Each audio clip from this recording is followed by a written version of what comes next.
Satu hari, tokoh besar bernama Imam Hasan Al-Basri tengah berjalan di pasar kota Basrah. Datang seseorang lalu bertanya kepada beliau, "Ya Aba Ishaq," wahai Abu Ishaq, panggilan buat Imam Hasan Al-Basri. Katanya dalam Quran itu, "Ud'uni astajib lakum." Berdoalah kepadaku, aku akan jawab doamu. Mintalah kepadaku, aku akan penuhi permintaanmu. Begitu janji Allah dalam Quran. Lah kami ini, kata si orang tadi, sudah lama berdoa kepada Allah. Sudah banyak kali kami memohon kepadanya. Wah, kok sampai sekarang doa kami nggak dijawab-jawab, nggak pernah dikabulkan. Ini bagaimana? Katanya berdoa, aku kabulkan. Sudah lama kami berdoa. Kenapa nggak pernah dikabul-kabulkan? Apa doa kami salah pasang? Apa Tuhan pas kebetulan nggak dengar? Atau bagaimana ini? Imam Hasan Al-Basri senyum lalu menjawab, "Ya ahlal Basrah, hai penduduk Basrah, hatimu mati. Dari hati yang mati, bagaimana mungkin doa akan terjawab? Tidak ada getaran yang menyebabkan channel kepada Allah itu nyambung. Tidak ada. Dari hati yang mati, doa tidak mengeluarkan getaran untuk sampai kepada aras.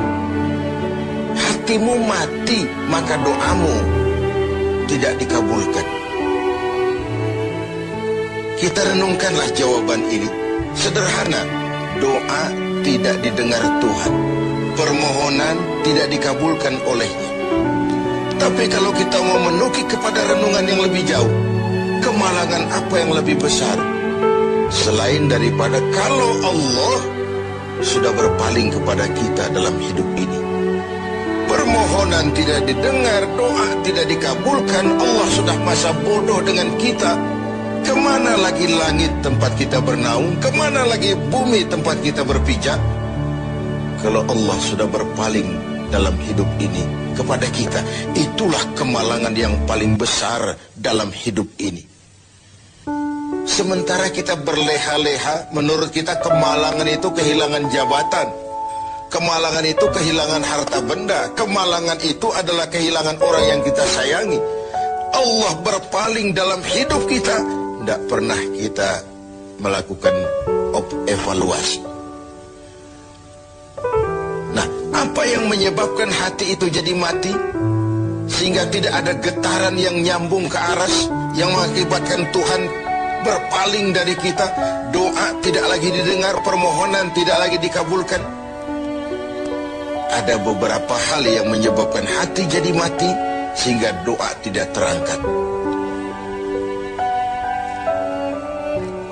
Imam Hasan Al-Basri menjelaskan beberapa faktor yang menyebabkan hati menjadi mati. Tidak ada lagi getaran yang mengantarkan doa ke aras, sehingga Tuhan pun berpaling. Yang pertama, kata beliau, "Araftumallaha wa lam tu'tuhu haqqah." Kamu kenal Allah, tapi haknya untuk disembah, kewajibanmu untuk menyembah, tidak pernah kamu laksanakan. Bagaimana hati tidak jadi mati? Kenal. Siapa pencipta alam semesta? Allah. Siapa pencipta lautan, gunung, sungai? Allah. Siapa pencipta langit dan bumi? Allah. Siapa pengatur segala-galanya? Allah. Sholat apa tidak? Tergantung kebutuhan. Kamu kenal Allah, tapi haknya untuk disembah, kewajibanmu untuk menyembah, tidak pernah kamu laksanakan. Bukankah simpel bahwa Fatihah saja mengajarkan iyyaka na'budu wa iyyaka nasta'in? Hanya kepadamu kami menyembah dan hanya kepadamu kami mohon pertolongan. Tertibul kalimat, na'budu dulu, baru nasta'in. Kalau na'budu terlaksana, nasta'innya pasti top chair. Hanya kepadamu kami menyembah, hanya kepadamu kami mohon pertolongan. Kalau ibadah beres, pertolongan pasti datang. doa didengar, permohonan dikabulkan, munajat pun diterima. Kenapa? Nak budunya beres, maka nasta'innya nikmat. Tidak diajarkan kita iyyaka nasta'in wa iyyaka na'budu, tapi na'budu dulu, baru kemudian nasta'in. Kalau hati tidak mau mati, janganlah pengenalan kita kepada Allah tidak diiringi dengan pendekatan kita kepadanya. Bagaimana cara mendekat kepada Allah? Logika saja. Mau dekat dengan presiden, ikuti peraturan yang dibuat oleh protokolernya presiden. Mau dekat dengan gubernur, ikuti peraturan yang disusun oleh protokolnya gubernur. Tidak bisa mau dekat dengan gubernur bikin peraturan sendiri. Mau dekat dengan Allah bikin metode sendiri. Dengan jalan ngelamun, duduk madep ngidul, bengong 4-5 jam, lalu mau dekat dengan Allah. Mau dekat dengan Allah, ikuti cara yang sudah diatur oleh Allah melalui utusan-utusannya. Bukan dengan cara membuat sesuatu sendiri. Ini yang pertama. Lalu yang kedua, yang menyebabkan hati jadi mati, qara'tumul Qur'an walam ta'malu bih.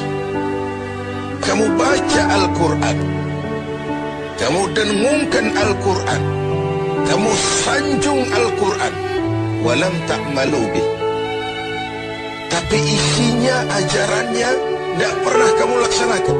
Isinya, ajarannya sering malah diinjak-injak.